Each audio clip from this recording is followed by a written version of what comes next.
Section 4. You will hear a talk on the history of football in Great Britain in the 19th century. First, you have some time to look at questions 31 to 40.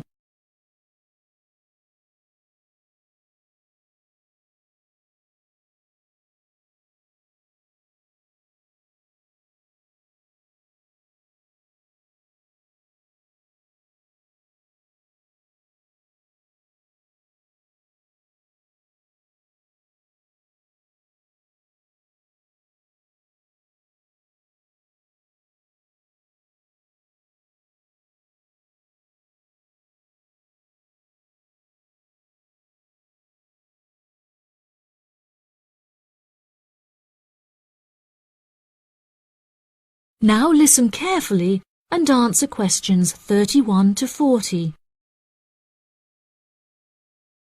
Great Britain is often hailed as the home of football, with talented players travelling from far and wide to play for teams in the English Premier League, one of the most popular football leagues on the planet. Today we are going to take a look back to the 19th century Great Britain, in an attempt to trace the evolution of the beautiful game, as it is now known.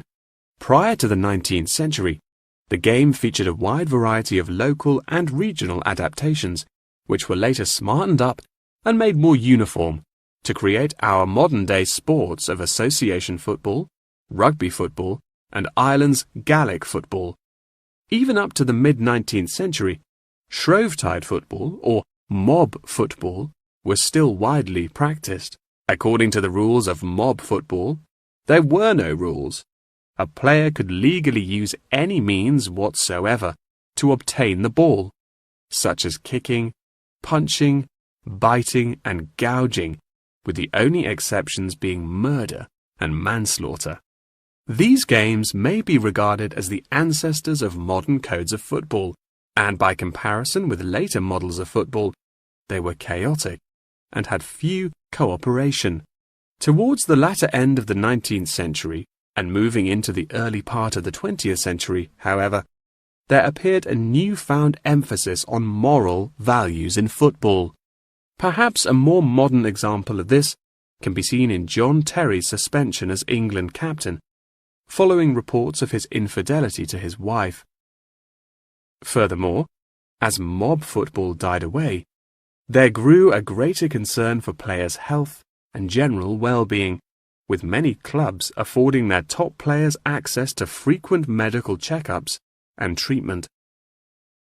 Despite the presence of Great Britain's unique state-funded National Health Service, football clubs are still seen today, providing team members with state-of-the-art healthcare facilities, with the top clubs even housing their own specialist doctors and physicians.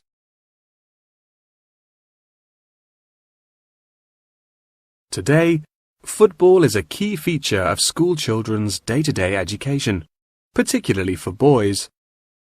With the help of football associations, all schools in the UK are boasting their own football teams. This mainly comes as a result of pressure put on schools and the government by concerned parents, who felt that football education taught their children valuable lessons and indeed vital life skills, such as teamwork and a drive to succeed.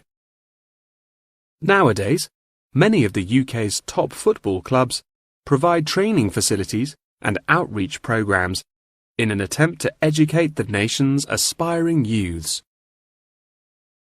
As I previously mentioned, it was only during the 19th century that football in its uniform concept truly began to emerge, with footballers previously playing according to their own versions of the rules. However, it was not until the early 20th century that different players actually began to play according to these standardized rules. Prior to the 19th century, football was played by all the major English public schools, including the likes of Eton College, Winchester College, and Harrow. In 1848, there was a meeting at Cambridge University in an attempt to lay down the laws of football. Present at the meeting were representatives of each of these major public schools, whom each brought a copy of the rules enforced by their own individual school's rules of football. The result of the meeting was what is now known as the Cambridge Rules, thereby uniting the rules from across the country into one simple document.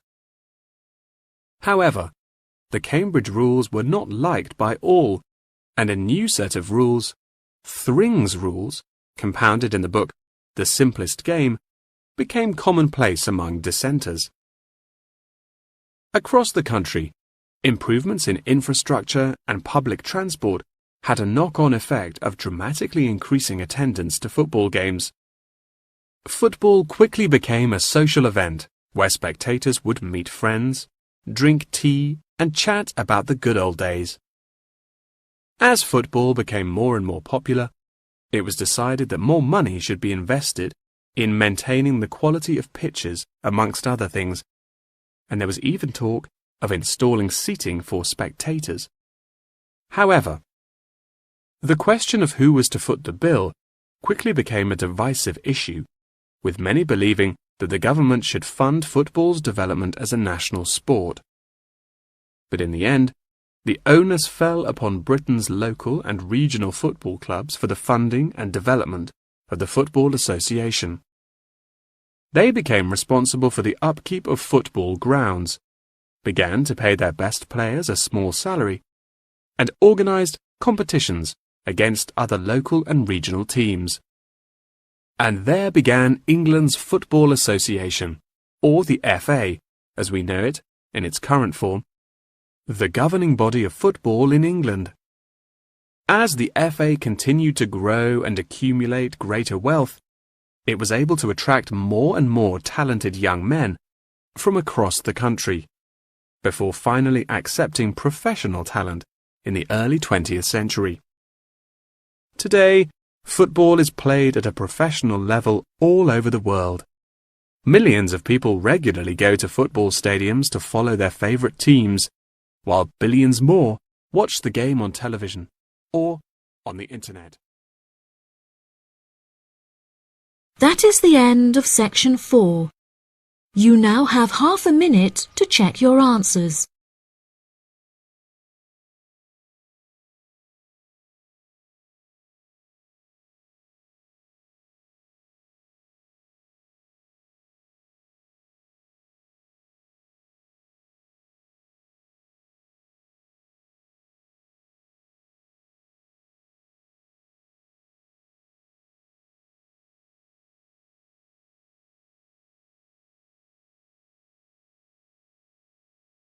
That is the end of the listening test.